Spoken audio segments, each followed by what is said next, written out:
In the late 70s, using computer-generated graphics for entertainment purposes was a field for only a small group of dedicated pioneers. Thanks to their efforts, along with the following boom of microcomputers and ever-decreasing cost of hardware, CGI really started to take off. Fascinating. To cater to this growing market, companies started to develop specialized tools and hardware. The company Silicon Graphics had top-of-line systems for image processing. The Toronto-based Alias Research Incorporated, known for their 3D software, established a partnership with Silicon Graphics in 1985. Their software package gained traction in the industry and was put to use on high-end commercials, broadcast animation, and Academy Award-winning movies. In 1990, the package simply known as Alias was rebranded to Power Animator for the entertainment market. Pioneers in the video game industry were also eager to start using these tools to create and render visual assets, a style that would become known as pre-rendered graphics. In the home computer market, titles like Myst and Rise of the Robots were under development using desktop packages like 3D Studio. Sega had invested in a Silicon Graphics system and put it to use for the opening sequence in Sonic 3. Over in the UK, the innovative studio Rare had been experimenting with early 3D desktop software on a Mac. They wanted to push it further and invested in a Power Series Silicon Graphics workstation, setting them back £55,000. Rare was owned by two brothers with a true pioneering spirit, Chris and Tim Stamper. They had already achieved great success as one of the first Western third-party developers for Nintendo, creating hits like Battletoads and RC Pro-Am. Tim Stamper would familiarize himself with the 3D software Power Animator.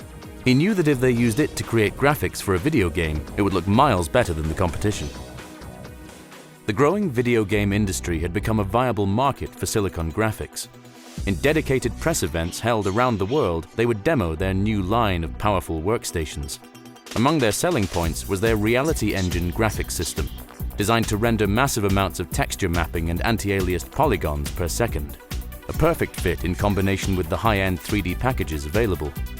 A significantly downscaled system for use in a video game console was also in the works and pitched to several console developers. Nintendo showed interest, and in August of 1993, their partnership would be revealed under the name Project Reality. A slick promotional video consisting of pre-rendered video and real-time high-end Reality Engine scenes built hype in the industry.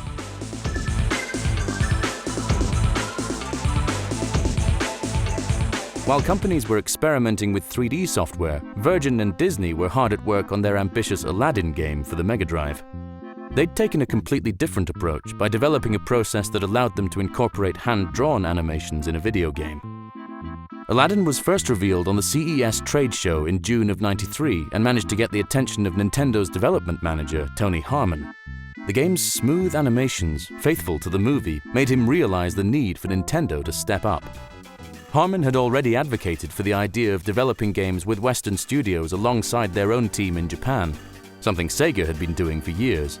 However, Nintendo's direct connections in the West were limited to a handful of studios, most notably Rare and Software Creations. Nintendo's Tony Harmon visited Rare to see what they were up to.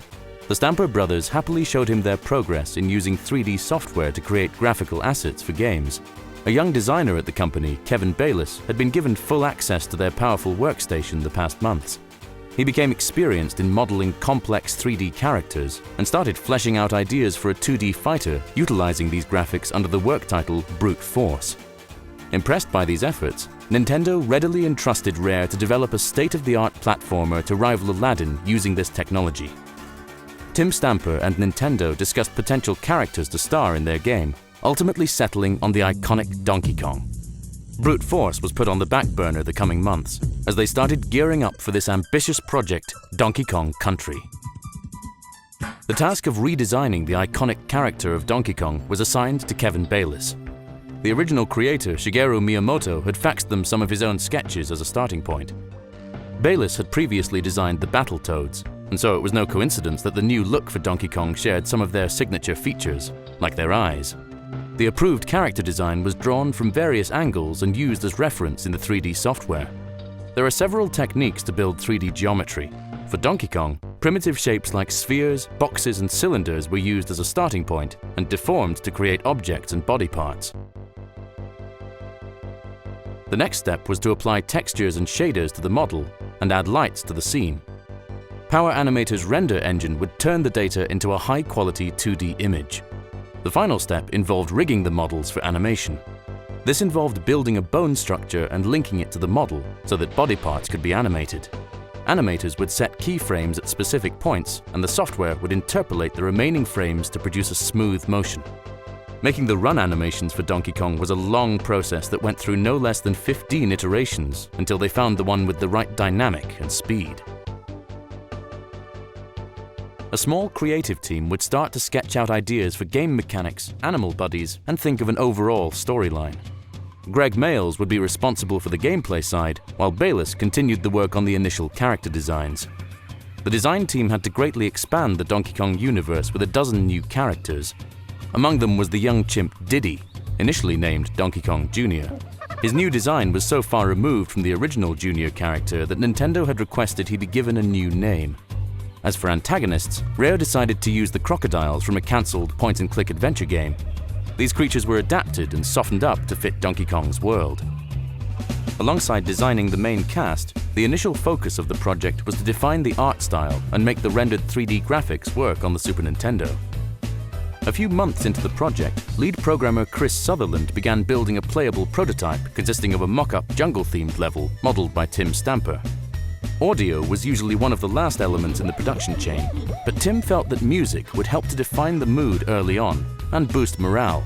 David Wise composed a jungle track for the demo that would be a mashup of 3 different ideas.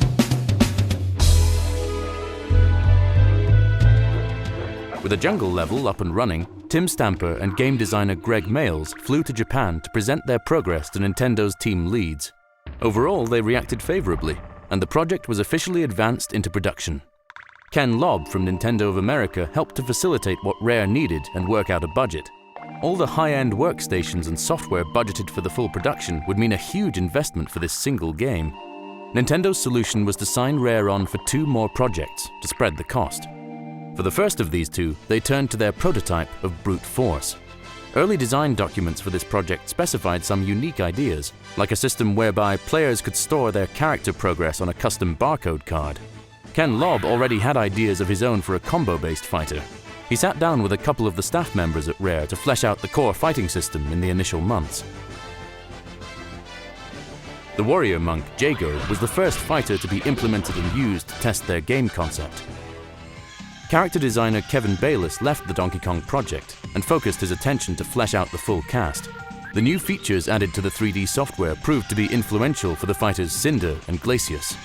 Game designer Chris Tilson took a leading role in creatively stirring the game's production. Like many of his teammates, it was his first project at the company. We are controlling transmission. Tony Harmon suggested a fitting name for this arcade fighter. Killer Instinct. Over at the Donkey Kong Country team, a young Rare designer, Steve Mayles, was in the process of mastering the 3D software himself. He was appointed to the game, and with some guidance, turned most of the character sketches into 3D models. At the start of 1994, Donkey Kong Country swung into full production. A handful of artists were assigned to the project. They had to master the complex 3D software while the game was in production. Tim Stamper directed the team, shared his ideas, and was on the phone with Nintendo regularly. He was able to handle most ongoing negotiations behind the scenes, allowing the team to focus on the work at hand. Nintendo shared their own ideas, but their involvement was minimal, especially compared to their earlier joint effort with a Western studio on Star Fox. The decision to allow a Western company to develop the new Donkey Kong game resulted in a fresh take. The Rare team added their British sense of humor to the game to breathe new life into the classic gaming icon.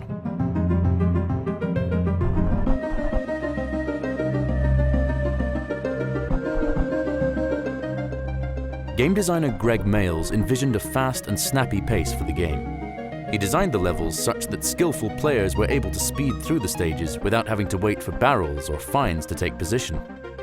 It was common in these days to draw level maps on paper first. Unique for Rare, however, was their tool for level layout planning, Post-its. These famous sticky little papers made it easier to make quick changes and rearrange sections without redrawing the whole level. The general theme and the main gameplay features were decided on first. Variants of the game mechanics were sketched, ranging from easy to hard, forming the basic framework of a level.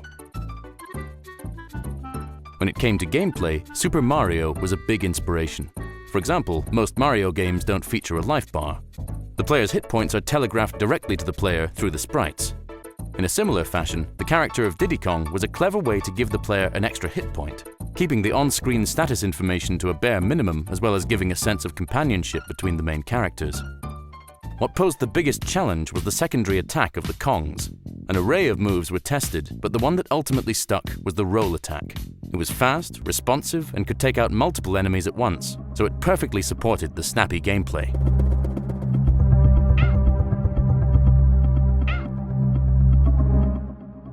With Nintendo's investments, Rare had seriously expanded their workstations and invested in dedicated Challenge XL render servers.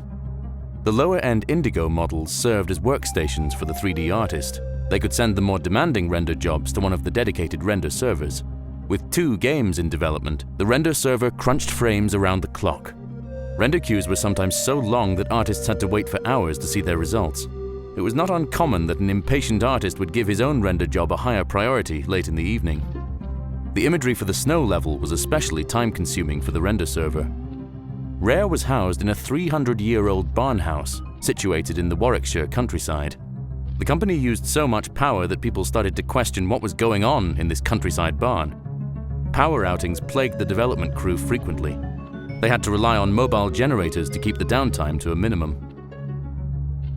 Converting the high-quality rendered images to Super Nintendo-compatible assets was a different matter altogether. All artwork had to be downscaled in resolution and drastically reduced in their number of colors. The artists used a high-res render of each character and manually picked colors to build a suitable 16-color palette. In a batch process, all frames of a given character were subsequently downscaled and converted to files using this palette, but there was no avoiding touching up the images by hand to retain the most detail. The backgrounds were the biggest bane of the project. 16-bit consoles were built around the concept of tiles, tiny, repeatable images that were used over and over again to save memory. Super Nintendo background tiles were typically 8 or 16 pixels wide and very restricted in their number of colors. Traditional pixel art was made with these limitations in mind, as opposed to the full-color 3D rendered backgrounds produced by Rare. The background artist had to break these complex renders down into as few tiles as possible. A time-consuming process done by hand designed to make sections repeatable while also retaining the most detail.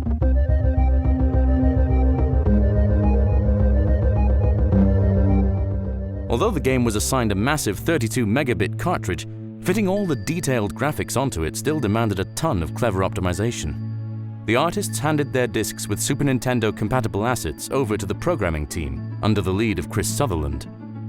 They had developed tools like a banana editor to speed up the process. The programming team also implemented a number of impressive weather effects that would breathe life into the computer graphics.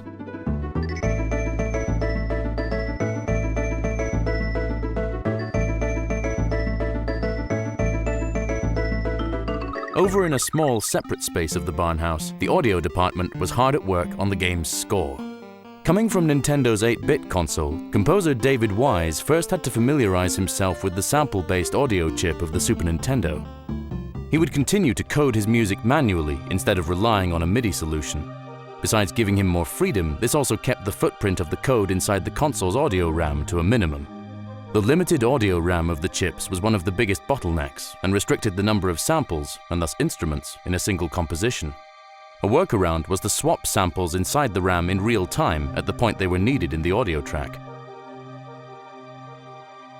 Latin percussion and synth music were a big inspiration for David Wise during the project. Combined, they would make for an interesting sound with both the rhythm and deep atmospheric feel of the jungle. The Korg wave station in particular would be a big influence for the track Ambient Aquatics.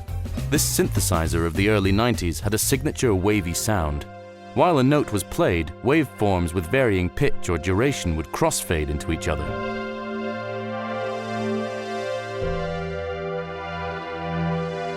To simulate this effect, David Wise recorded a short sample as a starting point and constantly changed its pitch up and down during the composition. 3 of these synth tracks were layered on top of each other to create this pulsing effect.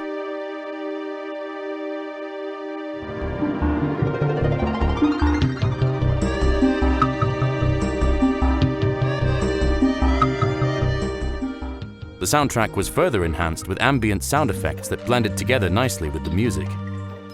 Most of the bass samples for the game were recorded from synths like the Wave Station and Roland R8, as well as various sample libraries. When used right, music can so powerfully convey feelings, whether it's the cold, isolated feeling of a snowstorm, a dreamy underwater world, or the liveliness of the jungle.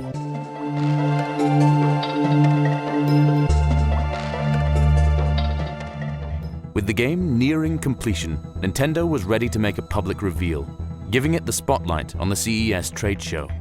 Their press conference showcased their strategy for their next-gen system, the Ultra 64. The attendees were shown the first footage from arcade games Cruisin' USA and Killer Instinct, as well as Donkey Kong Country. This gave the crowd the impression that all three were running on next-gen hardware, making it a surprise when Nintendo revealed that the game was actually running on plain Super Nintendo hardware and would be in stores before the holidays. The trade show was a big success. Nintendo managed to sell millions of copies to retailers by the end of the show. A game breaking the 1 million barrier during its run was considered a mega hit, so Donkey Kong Country was already on the way to massive success even before its launch. The crew at Rare continued to refine the game and work towards the final build over the summer. The heat generated by all the equipment inside the barn became a growing problem for the crew. All cooling devices were directed to keep the machines from overheating. Over at Nintendo of America, marketing shifted their focus to consumers. Over the coming months, the game would be hyped up in magazines. Nintendo produced a special promo VHS tape showcasing some of the cutting-edge techniques that were used, labeled with the marketing term Advanced Computer Modeling. When fall of 1994 arrived, the final build was signed off and ready to be produced and shipped. A strong marketing campaign ensured consumers that the Super Nintendo was still relevant in an era when next-gen systems were looming on the horizon. The end result of all the tireless effort by Rare was an immersive platformer in which our two Kong heroes battle King K. Rool to retrieve their stolen bananas. The game features 40 levels and countless bonus rooms to add to the replay value. While Donkey Kong Country flew off the store shelves, arcade-goers spent their quarters on the brand-new fighter Killer Instinct. Along with Sega's Virtua Fighter 2, it was one of the earliest uses of motion capture in a video game. Character designer Kevin Bayless played a pivotal role in testing and implementing motion capture, but had to deal with all the hurdles that come with using cutting-edge technology. As a martial arts fan, he acted out a number of the moves himself. The game's backgrounds used a mixture of real-time 3D and pre-rendered movies to add a true parallax effect. A full camera pan of the stage was pre-rendered to an image sequence. The game code would display the right frame corresponding to the player's position. Alongside the visual accomplishments, the soundtrack also had a contemporary feel to it. Check this out. Two new recruits to Rare's audio team composed the score and had to make numerous iterations of each track. Donkey Kong Country programmer Chris Sutherland would demonstrate that he was not only a skilled coder, but voiceover artist as well. Awesome combo! Killer Instinct was a successful game in the still booming versus fighting market, and one with its own strong identity, sporting a cast that seemed to come right out of the latest Hollywood blockbusters. Killer Instinct also managed to give a face to the still mysterious Ultra 64 system. Available for your home in 1995. Although in reality it used custom arcade hardware by Chris Stamper and Midway, using an internal hard drive to store the massive amounts of pre-rendered footage. In the span of a year, Rare's work became an important part of Nintendo's identity and marketing for the next generation. In a multi-million-dollar investment in early 1995, Nintendo purchased 25% stake in the company. The deal stipulated that Rare's future output was exclusive to Nintendo's consoles. Following this deal was a recruitment drive to expand the workforce from 84 to 250 over the span of 2 years.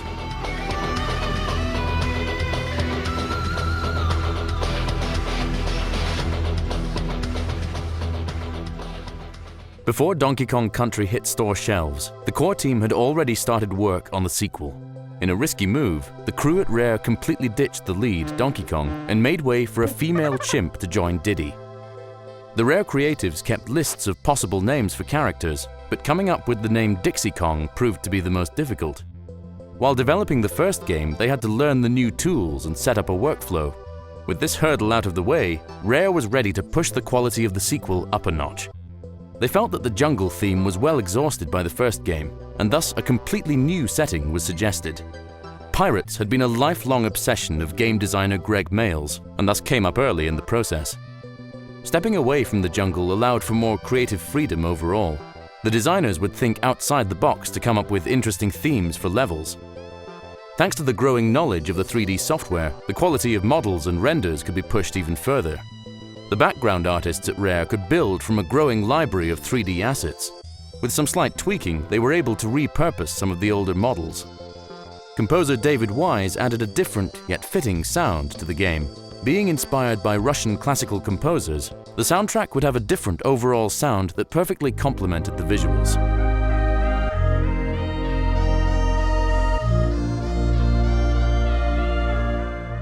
The pirate theme was a perfect fit to expand the adventure elements in the game via an unlockable world. The developers were anticipating that most of their audience had some experience with the first game, thus they upped the challenge. The boss fights especially were more compelling compared to the original. The sequel, Diddy's Kong Quest, hit stores a year later and was again a massive success, making way for a third game in this Super Nintendo series. The highly successful Donkey Kong Country series had been a blessing for Nintendo to extend the life of the Super Nintendo in a time when competitors were launching their next-gen systems. The launch of the Ultra 64 had been postponed, as Nintendo and Silicon Graphics were working out the details of the hardware, and software was still in production. 2 years before its launch, Silicon Graphics started distributing the first dev kits, running on their high-end Onyx stations worth $100,000. The emulation software capped their performance to the estimated specs of the Ultra 64. Nintendo also made a multi-million deal with Alias to develop custom software tools for use by developers. The console was finally revealed in Japan in November of 1995 and renamed to Nintendo 64. The hardware was built to produce real-time 3D graphics, and thus the look of its games would ultimately be a great contrast to the pre-rendered graphics produced by the high-end systems for Donkey Kong Country. Meanwhile, Silicon Graphics and Alias Power Animator had gained momentum in the video game industry. Rare's work was often used as a showcase in their brochures. By the mid-90s, many of the high-profile game developers had invested in their workstations and 3D software. For instance, Sega made a 50-seat deal with Alias Wavefront, and Square even topped that. Power Animator's use ranged from 3D modeling for Mario Kart 64 to pre-rendered graphics for Final Fantasy VII. Competition in the 3D software market would be fierce the following years.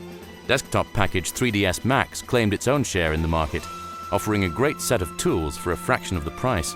Alias began work on a successor to Power Animator with their new partner Wavefront, under the title Project Maya.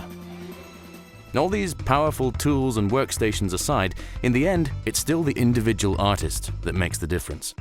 Not only were the artists tasked to produce graphics unseen in the video game industry at that scale, they also had to master the complex tools in a relatively short time span.